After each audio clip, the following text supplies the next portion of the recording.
Olá, tudo bem, pessoal? Na aula de hoje falaremos sobre o clima e a hidrografia brasileira.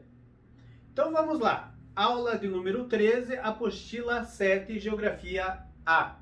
Olha só, características do clima brasileiro, gente. Então, o que você tem que lembrar para você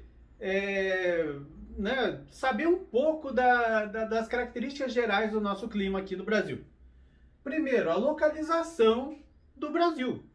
Né? A gente sabe que o Brasil ele está quase que totalmente compreendido na parte intertropical do planeta. Né? Então ele está entre os trópicos. Só ali, né, a partir da região de Maringá, ali no Paraná, para baixo, né, para o sul, que não está na parte tropical do planeta. Né? Mais ou menos aí uns 7% do Brasil que está na parte temperada sul. Então a gente pode dizer que o Brasil todo é um país tropical. Inclusive tem até a música lá, né, do Jorge Benjor lá, moro num país tropical, abençoado por Deus e bonito por natureza, não é? Então olha só, gente, todo o Brasil quase está na parte tropical, o que significa dizer que a maioria dos nossos climas tem a ver com o clima tropical, né, ou tem a ver com essa tropicalidade. Né? A gente vai dizer aí nessa aula mesmo, clima equatorial, é um tropical mais forte. Clima tropical semiárido, é um tropical, só que ele é um pouquinho diferente. Clima subtropical, é parecido com tropical, mas é um pouquinho mais frio, entende? Aí tem vários tipos de tropical, também tropical de altitude, continentalidade, tropical seco, tropical atlântico. Então, em resumo, daria para dizer que todos os nossos climas têm a ver com o clima tropical, com a tropicalidade aí do clima, beleza? Então, o nosso clima, via de regra, a maioria deles, são muito quentes e muito chuvosos. Por quê? Por causa que o Brasil está, né, nessa região do planeta onde tem muita chuva e onde é muito quente. Né? A gente está longe dos polos, então o Brasil é quente. O Brasil, né, passa ali a faixa equatorial pelo Brasil. Então ali se encontra a ZCIT, que é a zona de convergência intertropical dos ventos alísios. Né? Então os ventos alísios se encontram ali e fazem com que chova bastante na região. Muito dessa chuva vem para as outras regiões do Brasil. Então o Brasil é muito chuvoso, muito quente. Tem exceção? Claro que tem. Tudo tem exceção. Então sempre quando a gente fala assim, predominantemente o Brasil é tal coisa, quer dizer que na maioria das vezes, na maioria das ocasiões, na maioria dos lugares é assim. Mas a gente tem vários lugares que não é assim não, entendeu? Beleza, tá aí. Primeira parte foi. Segundo, as massas de ar que atuam no nosso país. Minha gente do meu Brasil, isso nós temos que saber perfeitamente, porque cai para caramba nos vestibulares e no Enem. Quais são as massas de ar que atuam no nosso território? Então a gente tem 5 massas de ar. Tá? Normalmente, o que eu faço para explicar essas massas? Eu faço um triângulo.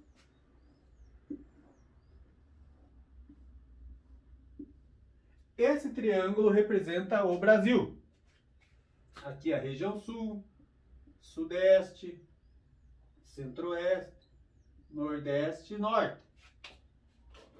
Aí nós fazemos aqui as linhas imaginárias que passam pelo Brasil. Então o Equador,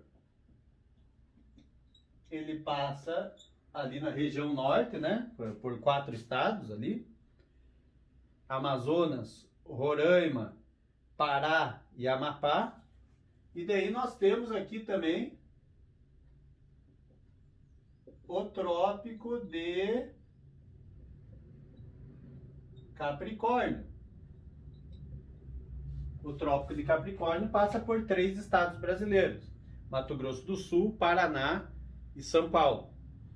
Então a gente faz essas linhas e agora, né, com o verdinho aqui, ó, eu vou fazer as massas de ar que atuam no Brasil. Professor, por que você fez o Equador e o trópico? Porque as massas de ar vão ter muito a ver com esses nomes. A massa de ar, ela recebe o nome e as características de acordo com a região onde elas estão vindo. Então, por exemplo, Se uma massa vem do trópico, é uma massa tropical, entendeu? Se uma massa vem do Equador, é uma massa equatorial. Se uma massa vem do polo, é uma massa polar. E daí é claro que as características têm a ver de onde que elas vêm também. Uma massa polar é fria com certeza. Uma massa tropical ou equatorial são quentes, sendo que a equatorial é mais quente do que a tropical, né? Uma massa que vem do Atlântico, ela vem do oceano, então ela é úmida. Uma massa que é continental, ela vem de dentro do continente, então ela é seca. Então, essas variáveis aí são muito fáceis de você guardar. Olha só. Então, nós temos uma massa que vem aqui de baixo, outra que vem daqui, outra daqui, uma daqui e outra daqui. Massa para todas elas, ó. Massa, massa, massa e massa. Agora vamos dar os nomes a elas, olha só. Essa massa está vindo lá de baixo da Terra. Está vindo do Polo Sul. Então é uma massa polar. Essa massa está vindo do trópico, uma massa tropical. Essa está vindo do Equador, então é uma massa equatorial. Essa também está vindo do Equador, então é uma massa equatorial. Essa massa está vindo do trópico também, é uma massa tropical. Agora olha só. Opa, respirei. Agora olha só. Se ela vem do oceano, qual é o oceano que banha o Brasil? Atlântico. Então, se ela vem do oceano, ela vai ser atlântica. Se ela vem de dentro do continente, ela é continental. Essa aqui, ó, massa polar atlântica. Massa tropical, atlântica. Massa equatorial, atlântica.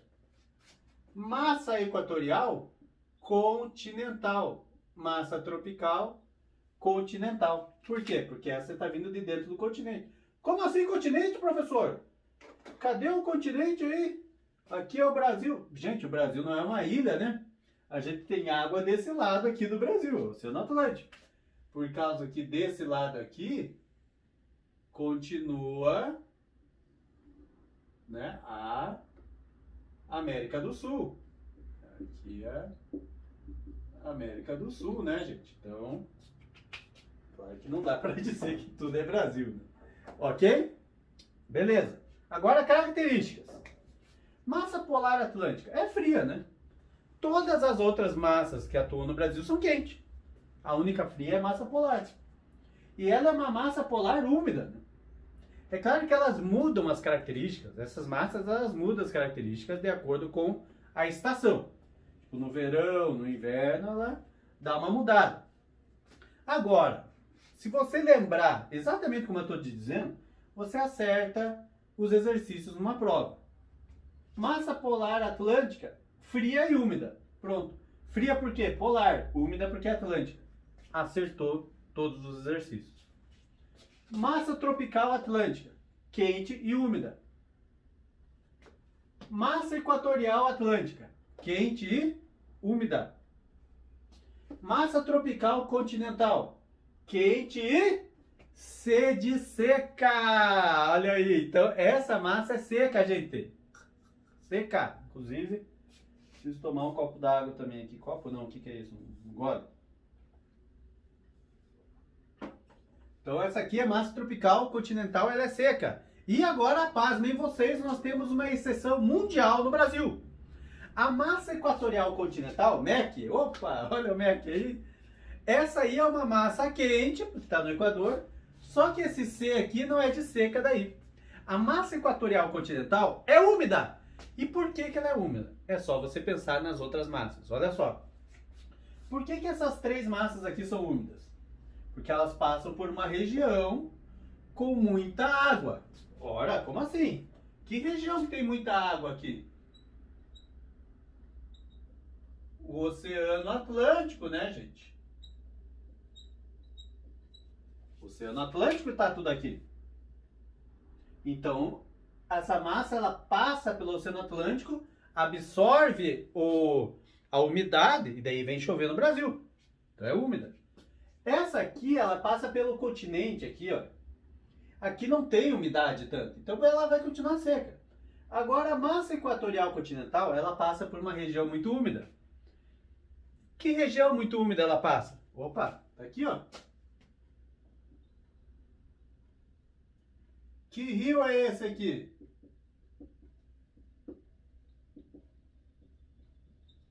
O Rio Amazonas.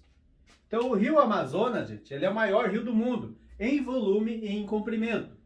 Há algumas décadas atrás, ou anos, né, não lembro quanto tempo, dizia-se que o Rio Nilo era maior em comprimento e o Rio Amazonas era maior de volume.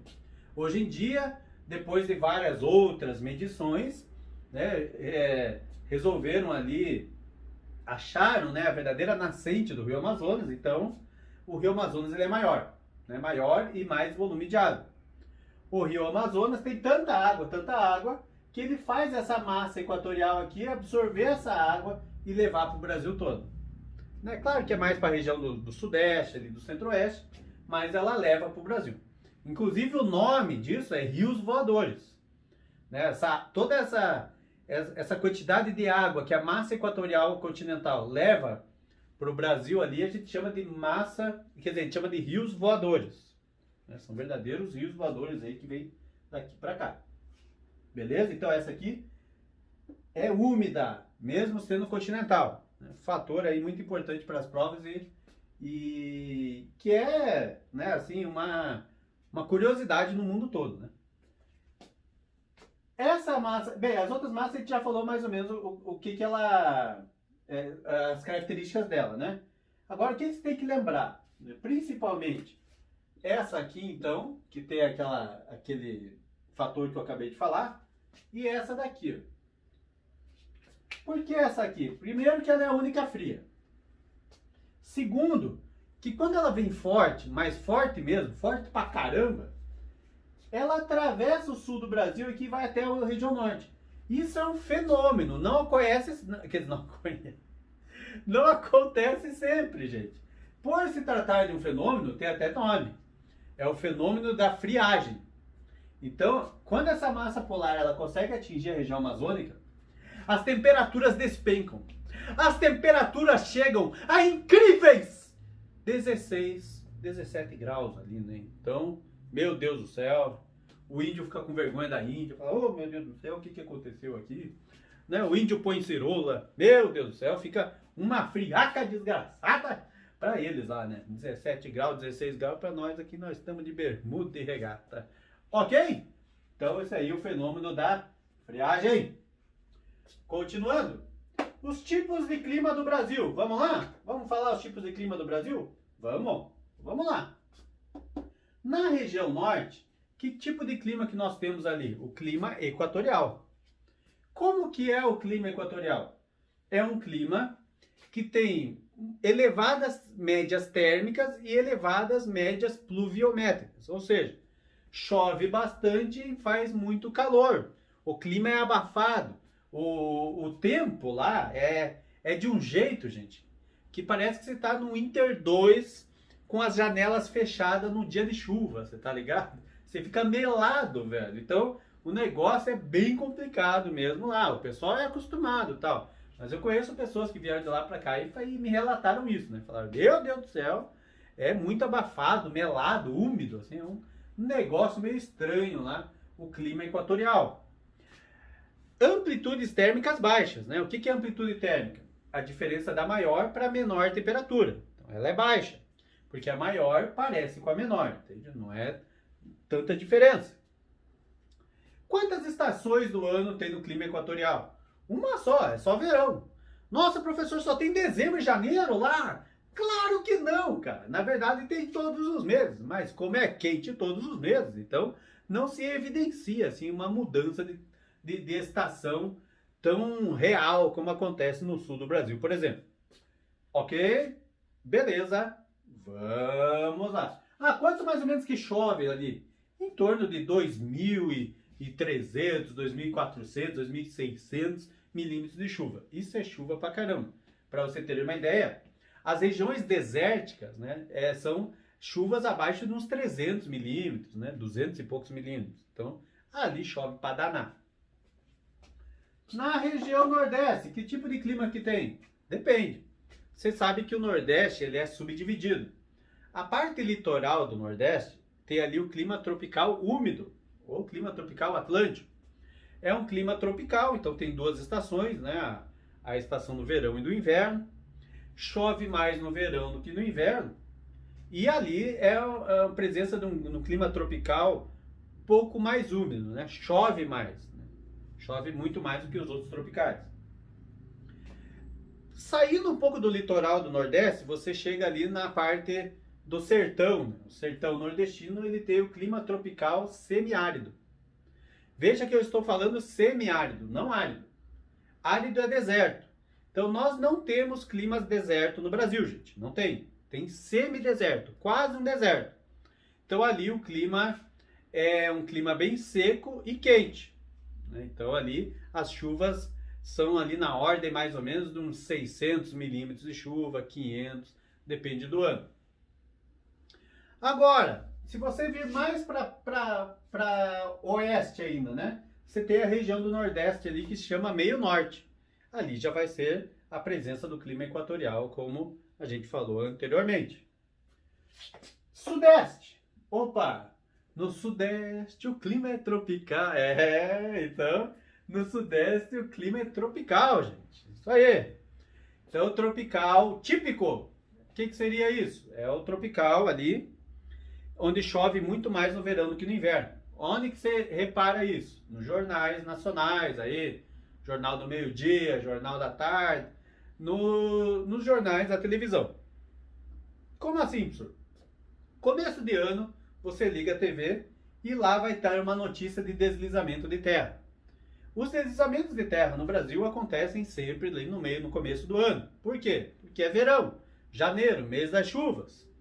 Então chove muito mais no verão do que no inverno. No inverno você não vê essas notícias aí. Então você pode lembrar disso.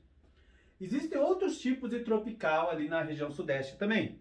O tropical de altitude é um tropical também com essas duas estações, tal, chove mais no verão que no inverno, tal, só que é um pouquinho mais frio. Por quê? Logicamente, devido à altitude. Nós sabemos que quanto mais alta é a região, mais frio faz nela, né? Então, tropical de altitude é assim. Temos também ali, né, o tropical úmido, que é a parte do litoral. Na verdade, esse tropical úmido que eu falei aqui na região Nordeste, ele se estende por todo o litoral do Brasil. Região Centro-Oeste.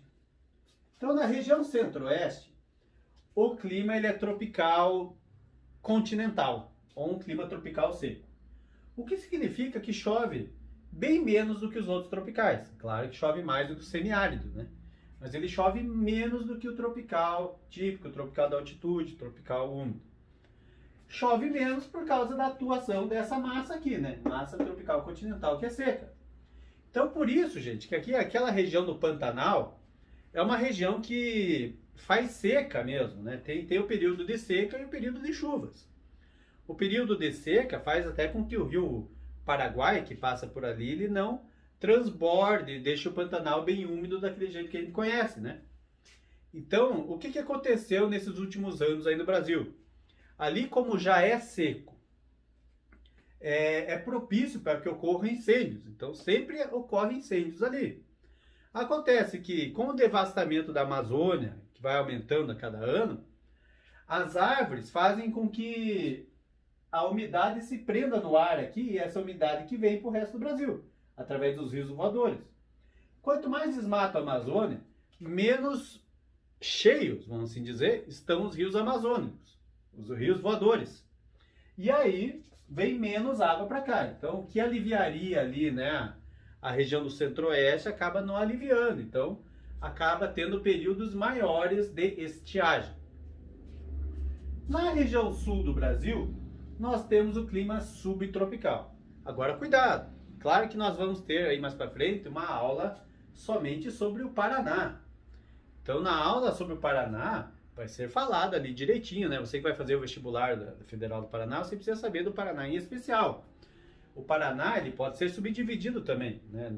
Perto do litoral é tropical úmido, né? Nós temos o subtropical, nós temos o norte do Paraná, que é muito quente, diferente da capital. Mas, via de regra, para baixo aqui do trópico é subtropical. E as características do clima subtropical, aí a gente tem que saber certinho. Vamos lá. Então, características do clima subtropical. Presença das 4 estações bem definidas. Então, a gente tem verão, inverno, primavera e outono. Nós temos as chuvas bem distribuídas. Não é chove mais no verão do que no inverno. Ou chove pra caramba todo ano. Aqui as chuvas são, né, de boa durante o ano todo. É claro que pode ser, né, que tenham períodos de estiagem ou períodos com muita chuva. Mas, normalmente, são chuvas bem distribuídas durante o ano todo. O que mais? Amplitude térmica um pouco maior. Então, aqui no sul do Brasil, a diferença da maior para a menor temperatura que faz no ano são diferenças maiores, né? No inverno a gente sabe que faz muito frio e no verão, né, não chega a fazer tanto calor, mas a diferença que fica é uma diferença legal. Professor, mas eu lembro que um dia no verão aí deu 30 e lá vai pedrada aí, 35 graus. Pode ser que tenha sido, né, um dia muito quente. Mas as médias que se faz aí também, a média não vai ser 35 com toda certeza absoluta. Então aí estão um resumo de todos os climas do Brasil. O que você tem que fazer? Ler a apostila. Então aí na tua apostila tem alguns dados a mais, tem a classificação de Köppen, que é aquela classificação que utiliza letras, né? Lembre-se que aquela classificação, a gente mais ou menos tem ela assim, ó. A parte equatorial, o clima começa com A. E o clima nos polos começa com E. Então, o clima B, o clima C e o clima D ficam nesse, né, consequentemente aqui, né, um em seguida do outro, né, A, B, C, D, E. Então, pela primeira letra do clima ali, mais ou menos você vê ali a latitude de que está se falando. Então, muitas vezes o vestibular ele faz você errar, né? Ele fala que o clima da Amazônia é um clima E, é um clima C. E você sabe que ali tem que ser o clima A, né? Porque está no meio. Ele vai lá, vai falar que a Antártida é clima A. Opa, não é? Lá é E. Então, entendeu? Então tem essa diferenciação. O que mais? El Niño e Laninha. O que nós temos para falar do El Niño e Laninha? Bem, você sabe o que é El Niño e Laninha, né? O El Niño é um aquecimento anormal das águas do Pacífico e a Laninha é um resfriamento anormal das águas do Pacífico, né? A gente sabe bem isso. Agora, isso acontece lá no Oceano Pacífico. Porém, as massas de ar que se encontram em cima do Oceano Pacífico, elas migram até o Brasil. Como elas migram até o Brasil, elas fazem com que as características climáticas do nosso país se modifiquem. E a gente lembra a regra do El Niño e Laninha. Quente com quente dá mais quente. Quente com frio dá chuva. E frio com frio dá mais frio. O que eu quero dizer com isso? Vamos lá, você conhece as regiões do Brasil. Vamos falar de 2 regiões do Brasil especificamente. Nordeste e Sul. O Nordeste é quente, o Sul é frio. Ok? Vamos lá então. El Niño no Sul. O que vai acontecer? El Niño quente, Sul frio, muita chuva. El Niño no Nordeste. O que vai acontecer? El Niño quente, Nordeste quente, vai aumentar a seca, estiagem. Laninha no Sul. Laninha é fria. O Sul é frio. Frio com frio vai dar uma friaca brava. Laninha no Nordeste. Uhul! Chuvarada. Ó, a chuva no Nordeste. Vamos plantar cana doidado. Ok? Lembre-se disso, por favor. É um fenômeno. O que mais? Agora vamos falar ali das características da hidrografia do Brasil. Para isso, vamos fazer um Brasil diferente.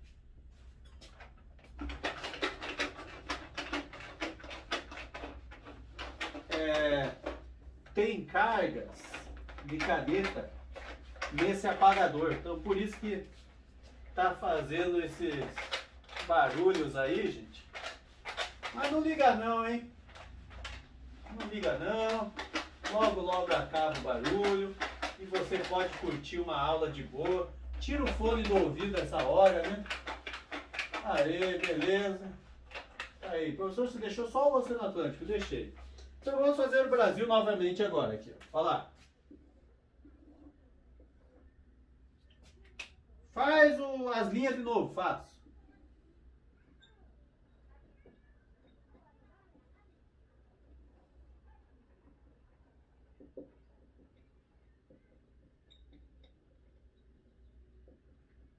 Tá aí. Faz os estados. Faço também. Sul, Sudeste, Centro-Oeste, Nordeste, Norte. Então vamos lá. O que eu vou fazer agora para vocês aí? Acho que eu vou apagar ali o oceano. Não gostei do oceano. Nós não vamos usar o oceano.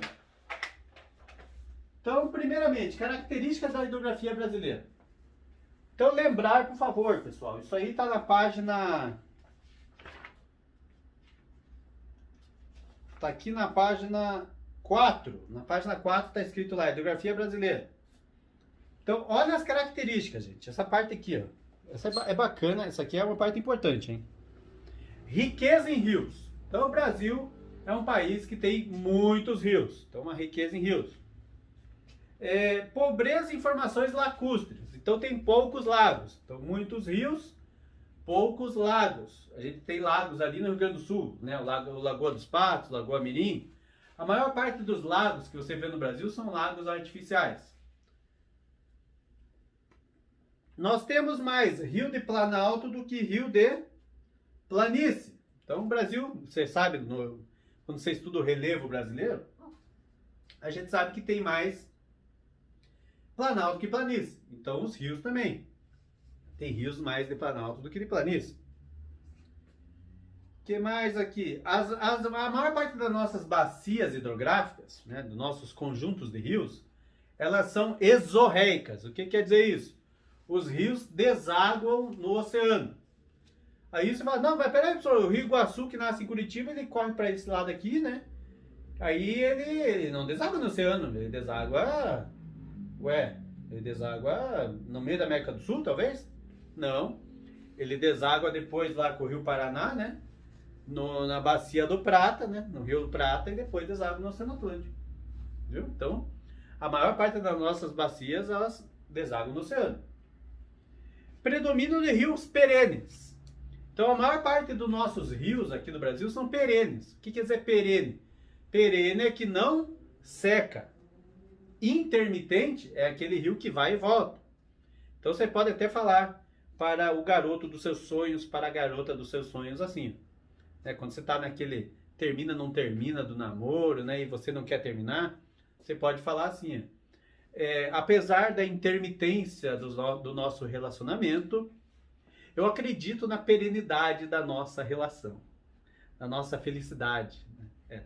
Felicidade. Boa, gostei dessa, hein? Então anote aí, pessoal. Apesar da intermitência do nosso relacionamento, eu acredito na perenidade da nossa felicidade. Bacana. Utilize isso aí na sua vida, que você vai se dar bem. Continuando. Predomínio de foz tipo estuário. Então, a foz do Brasil, a maior parte da foz dos rios do Brasil, é aquela foz que vai reta para o oceano. Ela não se divide em canais. Não é uma foz em delta. Então, a maior parte das fozes do Brasil são foz em estuário. O que mais? E o regime dos nossos rios são regimes pluviais. Regime é como se o rio enche de água. Como que a maior parte dos nossos rios aqui enche de água, pessoal? Enche de água com água da chuva. Né? A gente tem até um rio que é misto, que é o Rio Amazonas, que ele nasce lá no Peru, né? Isso aí, piazada, quando você for no banheiro, lembre do Rio Amazonas. Né? O Rio Amazonas nasce no Peru, com o derretimento das neves da Cordilheira dos Andes. Então, lá veio o Rio Amazonas. Então, o Rio Amazonas é misto. Ele tem regime nival e regime pluvial. Agora, quanto às nossas bacias, né? O que a gente pode dizer das nossas bacias? Olha, quanto às nossas bacias, pessoal, aí na tua apostila você vai encontrar as bacias principais, né? E as bacias intermediárias, que não são tão importantes assim. Para vestibular, para Enem, é importante que vocês saibam direitinho as principais bacias do Brasil. Né? Essas outras não são muito de cair. Eu vou falar nessa aula de hoje aqui as principais bacias. Mas você, como bom aluno, deve fazer o quê? Ler a apostila toda e resolver os exercícios. Tá? Então, isso é o mínimo que você pode fazer aí para para concorrer, né, de peito aberto ali no vestibular e dizer lá, ó, cheguei aqui é para pegar minha vaga, entendeu? Não, se você não faz isso, aí não tem como fazer milagre, né? Você precisa ler a apostila pelo menos e fazer os exercícios. Então vamos lá. As principais bacias do Brasil.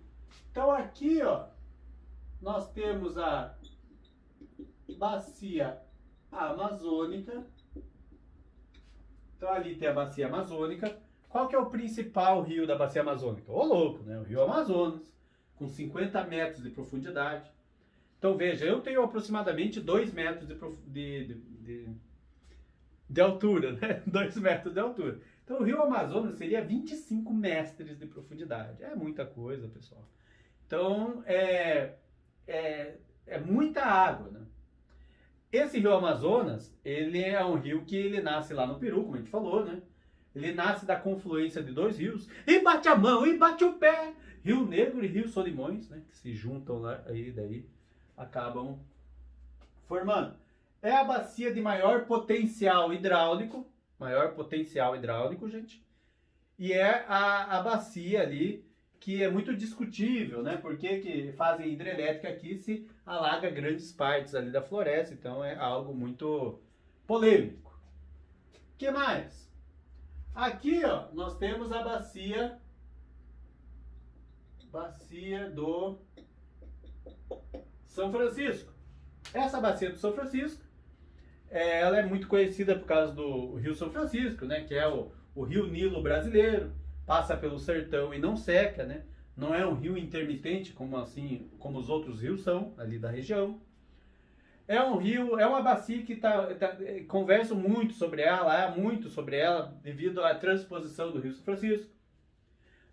A transposição do Rio São Francisco é só fazer canais do lado dele que levam a água dele para outras regiões. A gente sabe, né, que quando o governo fala dessa transposição, fala o quê? Que é para levar água para a população pobre, mas na realidade é para levar água para as fazendas de fruticultura e para as grandes indústrias que estão se instalando na região. Então, o que acontece na verdade é que o povo continua sem água mesmo e essa água vai ser desviada para outras atividades econômicas. Há algum prejuízo para o rio a transposição? Sim. Né? As águas do rio mudam. O pH da água muda, a sua temperatura, muda-se então as características dessa água. O que fará os peixes reclamarem, né? O peixinho fala, mas não era assim, né? E acaba não conseguindo viver mais nesse rio. Muito triste isso que acontece. Quando começou a transposição do Rio São Francisco? Quando é que foi que teve a ideia dessa transposição? Dom Pedro, cara! Foi lá na época de Dom Pedro, meu irmão. E até hoje não terminaram, né? Quer dizer, hoje estão terminando aí, até o presidente disse que foi ele que fez tudo, mas... né? Beleza. Aqui nós temos a maior bacia brasileira. A bacia do Tocantins, Araguaia. Então a bacia do Tocantins, Araguaia é a maior bacia brasileira. Se você já ouviu falar que a maior bacia do mundo é a bacia amazônica, tá certa também. E aí você fica com uma pulga atrás da orelha. Como é que a bacia amazônica é a maior bacia do mundo e você me diz que a maior bacia brasileira é a bacia do Tocantins, Araguaia? Ora, a bacia amazônica não é só do Brasil. Ela é a maior bacia do mundo, mas ela ali compreende, né, mais alguns países que fazem fronteira com o nosso Brasil. Assim como a Amazônia, né? A Amazônia só dentro do Brasil se chama Amazônia Legal. A Amazônia que compreende outros países é a Amazônia Internacional. Então aqui, né, a bacia amazônica é uma bacia do mundo. Né? A bacia do Tocantins Araguaia é inteiramente brasileira. Então é a maior bacia brasileira. E nós temos a bacia do Paraná. Na verdade, é a bacia platina. A bacia platina é formada pela bacia do Paraná, Paraguai e Uruguai. Para nós, a bacia mais importante é a bacia do Paraná.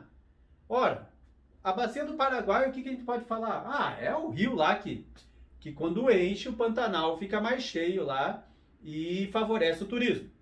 A bacia do Uruguai não é tão importante assim, é mais importante para a região ali, para o Rio Grande do Sul e tal. Agora, a bacia do Paraná ela é muito importante para o Brasil todo, ela tem importância até mundial. É a bacia com maior produção de energia. Você lembra que quando eu falei da bacia amazônica, eu disse que era com maior potencial hidráulico. Então, se quisessem fazer hidrelétrica em toda a bacia amazônica, produziria energia a dar com pau. A dar com o pé, né? Agora, a bacia do Paraná é a maior produtora de energia. Então, a Itaipu, a gente sabe que é a maior usina hidrelétrica do Brasil e é a que produz mais energia bem na frente mesmo. Outras hidrelétricas importantes do Brasil é a hidrelétrica de Tucuruí e a hidrelétrica ali, né, de Belo Monte. Isso, Belo Monte também é muito importante. E a de São Luís e Tapajós, também bastante importante. Ok, pessoal? Espero que tenham entendido bem aí a nossa aula de hoje. Não basta para você passar no vestibular. Tem que ler, fazer exercícios, pesquisar e qualquer dúvida, tirar com o seu professor. Um abraço e até mais!